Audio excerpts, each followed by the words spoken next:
Bom dia, companheiras. Bom dia, companheiros. Como vocês estão sentindo na pele e ouvindo em cada encontro coletivo nosso, temos grandes tarefas, a desenvolver.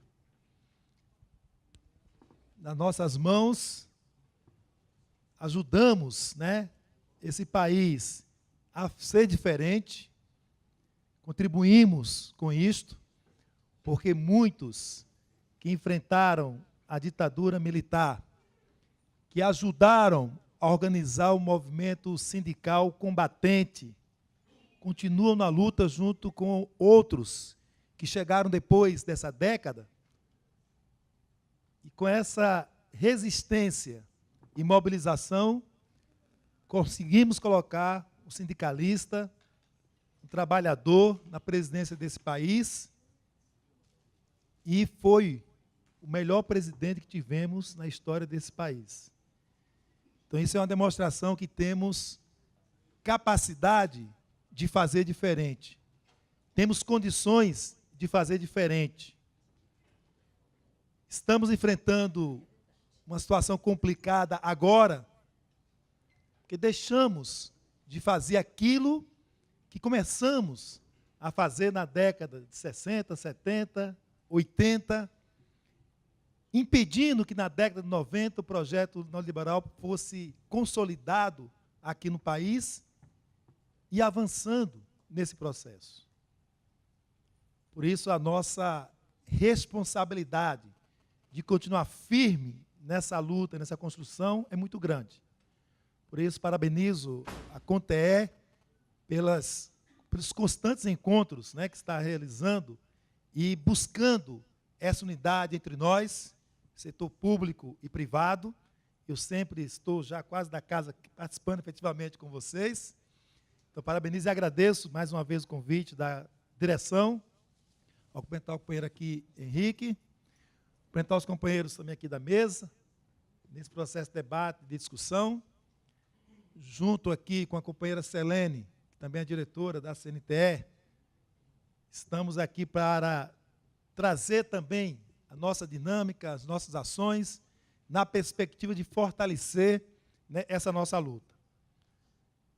E o tema que vocês propuseram para a gente dialogar e conversar agora pela manhã, aponta para isso, para elementos que nós já estamos construindo nesse processo, que essas formas de resistência, e nessas formas de resistência, qual a nossa relação com o parlamento, pensando desde as câmaras de vereadores até o Congresso Nacional, qual a participação do judiciário nesse processo, que também é velho conhecido nosso em cada greve que nós realizamos, e sabemos que é um judiciário que não é imparcial, sempre se posicionou por um lado, e agora mais forte ainda, até influenciar nesse processo de impedimento da nossa presidente eleita pela maioria do povo brasileiro. Então, essa reflexão é importante para a gente reafirmar e consolidar de que as nossas ações, as nossas resistências precisam ser fortalecidas e resgatadas daquele período que não tínhamos nem a possibilidade de ter um sindicato no setor público, que passamos a ter apenas com a Constituição de 88 por conta dessa nossa resistência. E buscar essa unidade na ação que deixamos um pouco de ter na organização a partir do governo Lula e as divergências existentes. Hoje, as centrais sindicais do nosso campo são várias, que surgiram depois do governo Lula, por motivos daquele momento que levaram para isso. Se hoje não é possível, no processo de organização, estarmos numa mesma central sindical, mas é sim possível organizar juntos as mesmas ações, em espaços que nós também sabemos criar para fazer o enfrentamento. E enfrentamento para aquilo que nós conhecemos muito bem, mas a nossa base ainda não compreendeu esse processo. A nossa base resiste a um discurso nas nossas assembleias quando atacamos o capitalismo, quando colocamos que esse sistema é perverso para o mundo e para os trabalhadores da nossa base. Quando colocamos temas nacionais que influenciam diretamente sobre a nossa vida profissional, sobre os nossos salários. Mas nós ouvimos da nossa base que não quer saber de Dilma, Lula, Temer, não quer saber. Quer saber da sua campanha salarial, do reajuste que ele vai ter, diretamente ali no município ou no estado, e se não consegue, a culpa é nossa. O sindicato está vendido, né? O pelego aí está envolvido e está ganhando alguma coisa, por isso que não consegue fazer a luta, vem para cá tratar de tema nacional que não tem nada a ver comigo. Então, essa distância, essa falta de conhecimento, que é muito perigosa, porque estamos falando de uma base que é da educação. Estamos falando de uma base que tem a responsabilidade de fazer aquilo que a escola sem partido diz que a gente faz, e não faz. Porque se a gente fizesse aquilo que eles dizem que a gente faz, o cenário seria outro, não seria esse que estamos vivendo.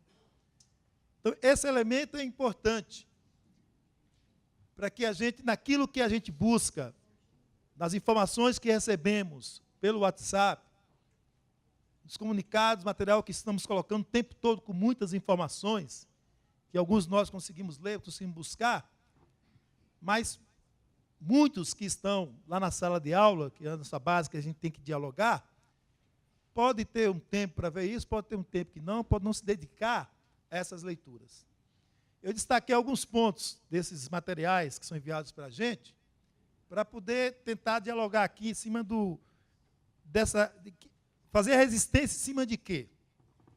Por que está acontecendo o que está acontecendo nesse país e no mundo? E aí peguei três dados aqui que falam da nossa luta contra a concentração de renda, contra a concentração de riqueza nesse mundo e nesse país. O relatório da Oxfam mostra para a gente aí os 8 mais ricos do mundo que concentram. Mas eu peguei também aqui um dado do professor Muniz Bandeira, numa das suas entrevistas na revista Caros Amigos, quando ele disse que em 2013, o nível de concentração de renda voltou ao patamar de 1928. E se a gente pensar qual era a condição da classe trabalhadora em 1928, e quantos os nossos companheiros daquela época lutaram para garantir direitos na jornada de trabalho, na questão salarial, no direito à previdência. Quanto foi aquela luta, aquele período, onde a concentração de renda era muito grande, e a maioria do povo, a classe trabalhadora, não tinha seus direitos garantidos. Então, voltamos a um processo de concentração de renda em 2013, comparado com 1928, onde ele aponta que 1.645 pessoas no mundo controla aí concentra 6,5 trilhões de dólares. Então, uma concentração maior do que boa parte aí da população do mundo. Aqui no Brasil, esse material da Oxfam, né, um dos estados aí, quem pesquisa esse processo, juntou os 8 mais ricos aqui do Brasil, que juntando as suas riquezas, né, tem mais dinheiro do que 100 milhões de brasileiros. Entre os 8 mais ricos, 3 são os Marinhos, os filhos, Roberto Marinho, 3. Entre os 8, 3 está na Rede Globo lá, com todo o seu sistema. Então, quando a gente pega esse dado, a gente lê esse dado, e a gente lembra das nossas faixas, né, fora Globo golpista, a gente consegue entender porque a gente está dizendo fora Globo golpista. Mas quando a gente chega na sede do nosso sindicato e a nossa televisão está ligada na Globo, a gente não consegue fazer o boicote, né? Quando a gente vê os nossos dirigentes lá ligados na Globo, que a gente está falando lá fora fazer boicote, por que está ligado aqui nessa danada. Né? Aí a gente não percebe que a gente não está conseguindo fazer um link. A gente está colocando a faixa, porque é golpista. Né?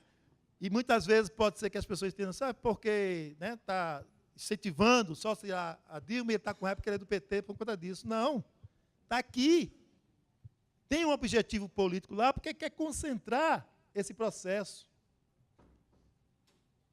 Nessa mesma revista, caros amigos, agora de 2016, dezembro de 2016, na coluna do Frei Beto, né, ele também coloca, né, a questão dos G7, 7 países mais ricos do mundo, que concentram 64% da riqueza líquida global.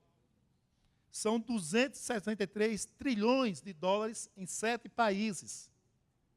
O PIB do Brasil é um pouco mais do que 2 trilhões.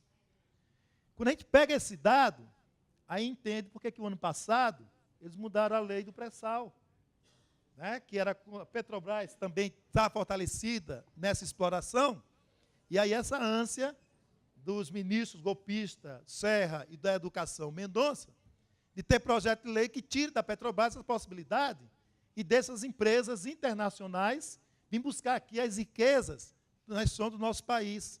Porque esses 7 que concentram a renda no mundo são os donos dessas empresas que vão aqui buscar as nossas riquezas. Então, esse elemento, né, que nós, dirigentes sindicais, alguns aqui da base que estão junto nesse momento de debate aqui na CONTE, temos a oportunidade de estar fazendo essa relação desses dados, dessa informação, com a situação nossa de cada dia. Mas aí está o desafio que o Pepe já colocou para a gente. Como levar essa comunicação de forma direta, precisa, para que a nossa base entenda? Primeiro, desafio para que escute, né? Porque nos vê muito nesse desafio de que estão lá no sindicato, estão, né, foram contra o impeachment porque tem posição, então a gente não quer nem ouvir. Né? Nós, né, que da entidade nacional que vamos andando por aí afora, né, somos em alguns debates hostilizados, até pelos nossos companheiros, da base muitas vezes municipal, que acreditam, né, que tinha que ser feito isso mesmo, porque o Brasil ia mudar muito se a Dilma saísse. Mas que você, num debate seguro, dizendo que não é isso, que eles precisam entender, dê várias indicações de leitura, mas não vão ouvir, não vão fazer.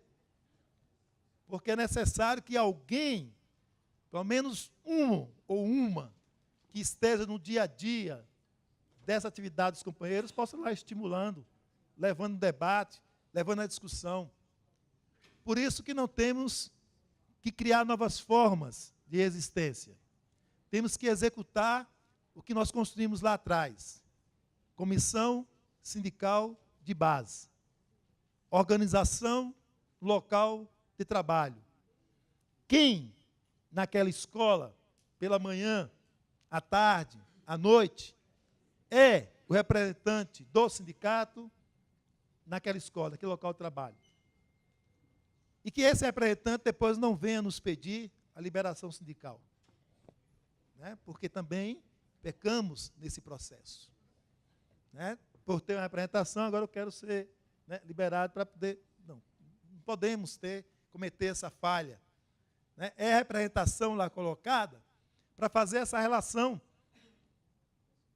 permanente, constante de comunicação, de entender esse elemento e ser aquela voz que leve o contraditório lá para dentro do que a televisão, do que os meios de comunicação estão levando o tempo todo. Que pelo menos diga que não é bem assim.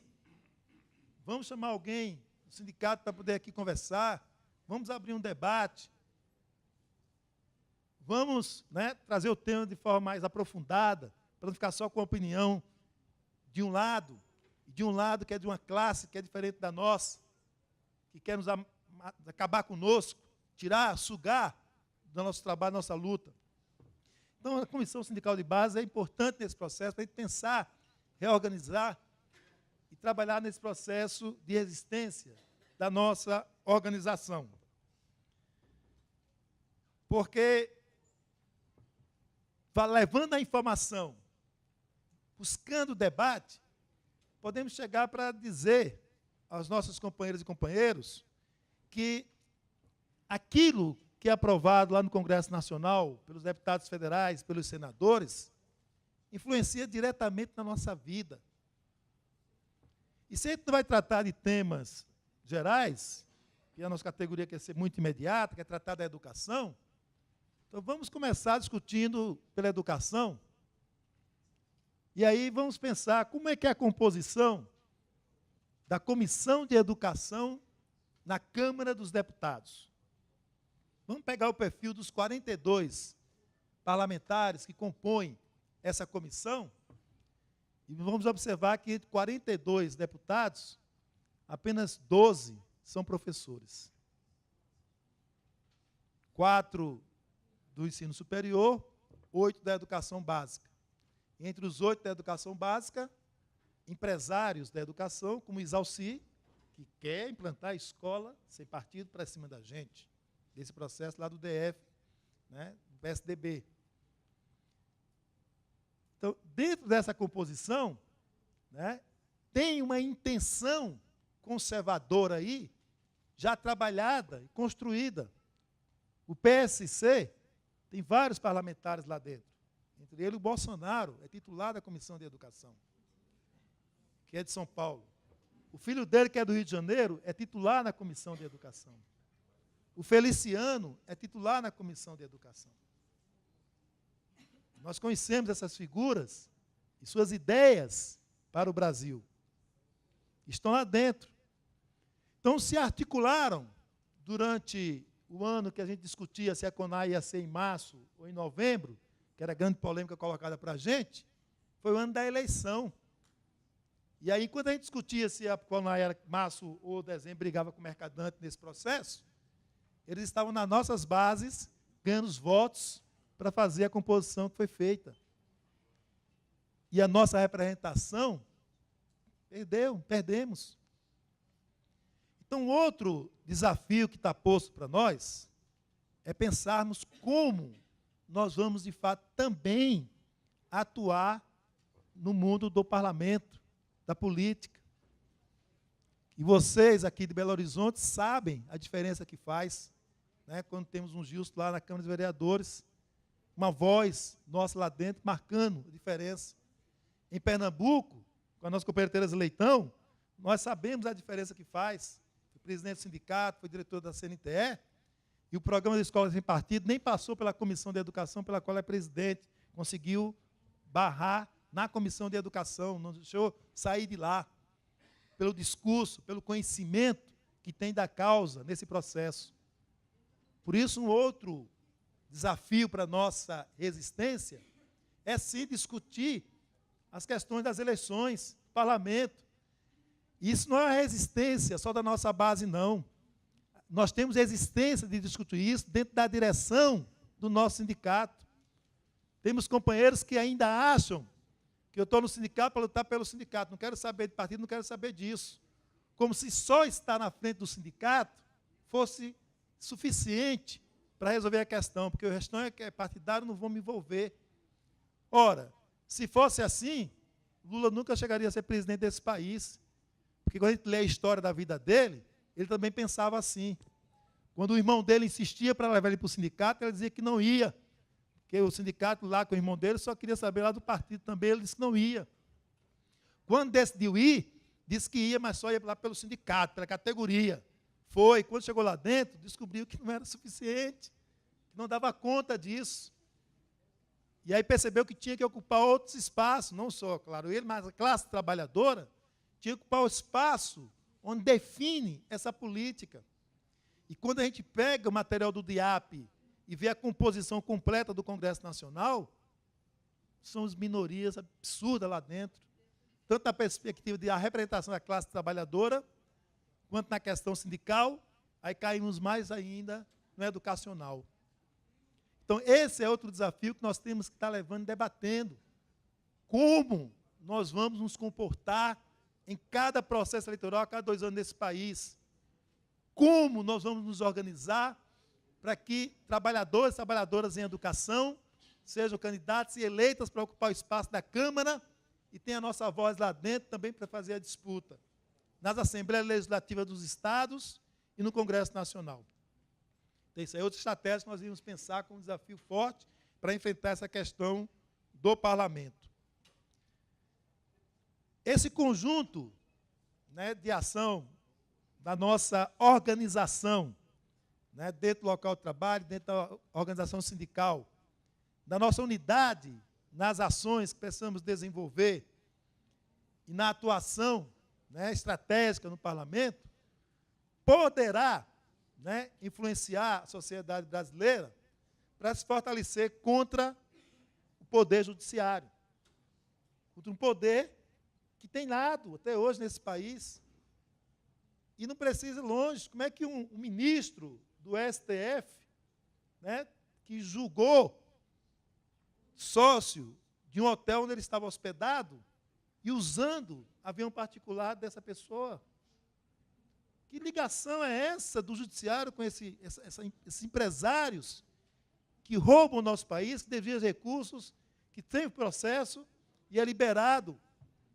E essa liberação é por conteúdo legal ou por essa estreita relação deles, entre eles? Que não acontece só com este. A postura dos Gilmar Mendes aí, que a gente acompanhou a vida toda, sabe qual é? Se a gente for pegar os promotores e juízes no nosso município, né, que chegam lá para trabalhar e já pensando numa promoção para chegar na capital, naquele município, com quem ele convive? Com a classe trabalhadora ou com a elite daquele espaço lá que tem o dinheiro nesse processo lá? E nesse convívio, fora do trabalho da amizade, influencia ou não influencia na sua decisão judicial ou no procedimento processual? A gente sabe que sim. Então, isso nós sempre sabemos e agora ficou descarado demais. Né?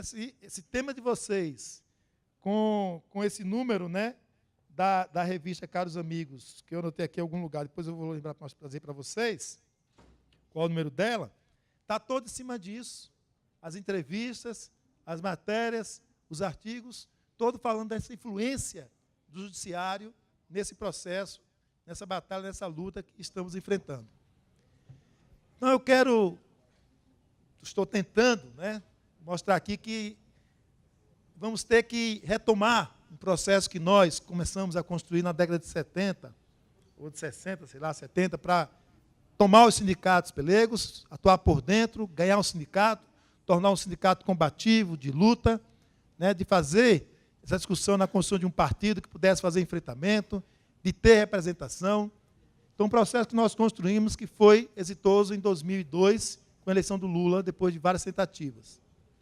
A partir de 2003, nós temos dados comparativos desse país, em qualquer área da política social, que diverge de todos que passaram desde o primeiro presidente desse país. Se a gente der os dados comparativos de acesso à educação, nós sabemos que tem diferente. Quando pegamos o último ano de Fernando Henrique Cardoso, onde a União colocava 400 milhões para a educação básica através do Fundef, para atender só o Pará e o Maranhão, e hoje chegamos a mais de 10 bilhões do Fundeb para atender os 9 estados, e ainda é insuficiente. Por isso que aprovamos um Plano Nacional de Educação sem veto, na perspectiva de aumentar 10% o investimento do PIB na educação, para ampliar esses recursos. Então, tem comparações diversas nesse processo, né? E que nós sabemos que temos essa condição de retomar e fazer essa luta. Então, para isso, nós precisamos organizar também os espaços que vamos atuar de forma coletiva para fazer esse enfrentamento. Porque a questão da organização é fundamental, a formação, e aí a mobilização vai crescendo quando aumenta o processo de formação e de entendimento que estamos querendo, né, trazer para a nossa base. Ontem, nós tivemos uma reunião da CUT, né, com todos os presidentes das CUTs estaduais e dos ramos.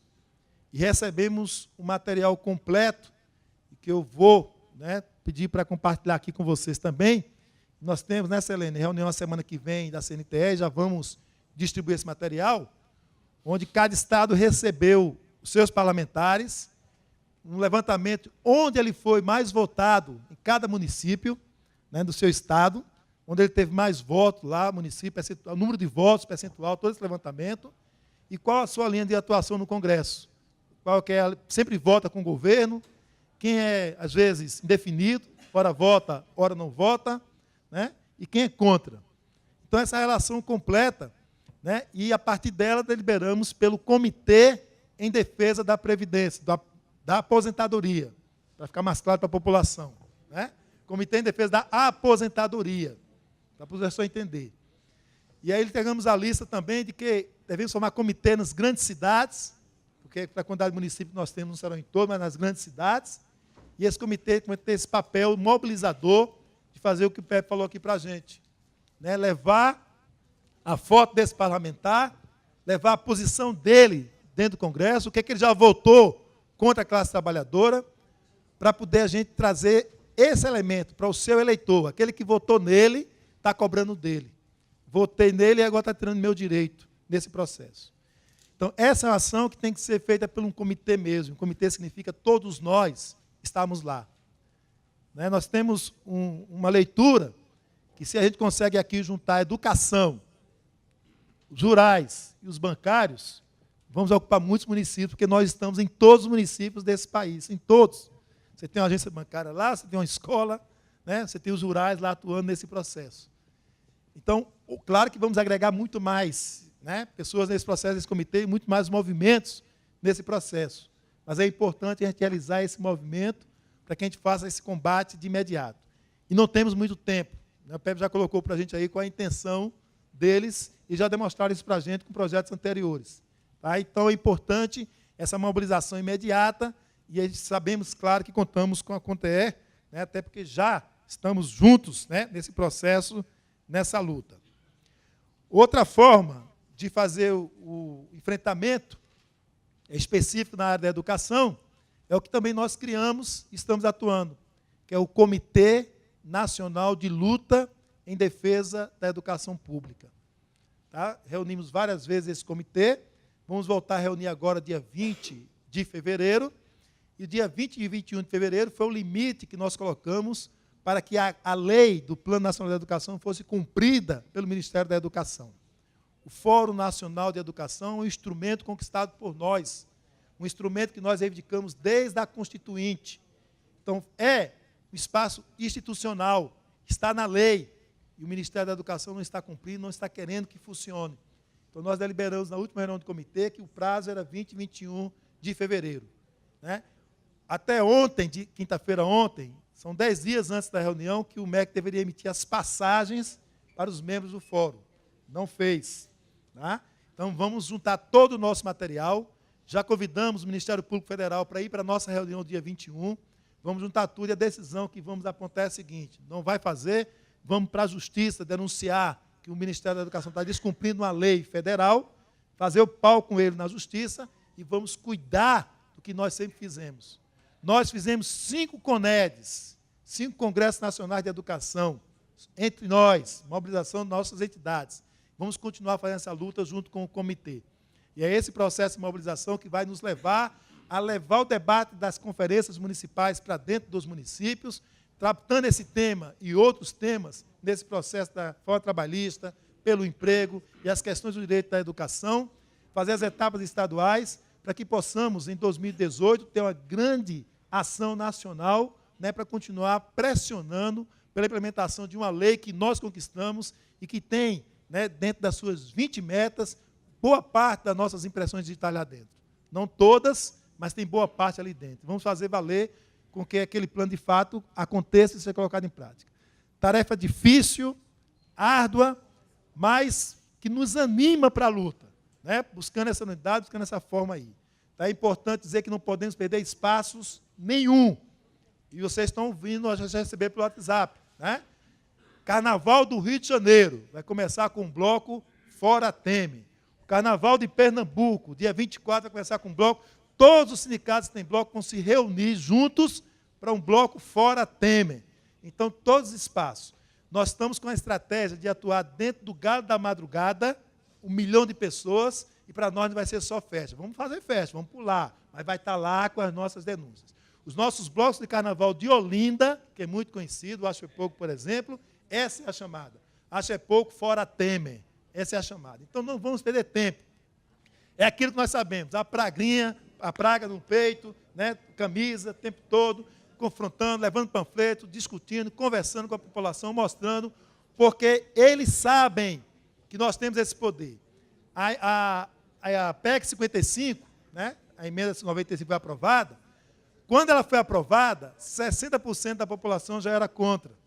Então, eles perceberam que, se der tempo, a gente convence a população e bota contra isso. Por isso, essa pressa em aprovar isso logo, porque ele não quer dar esse tempo que a gente mostre e convença a população para pressionar a base deles. E eles sabem que nessa pressão, de pressionar a base deles, né, eles vão perder voto nesse processo. Então, isso está nas nossas mãos, estamos juntos nesse processo e vamos vencer com certeza. Muito obrigado pela atenção de vocês.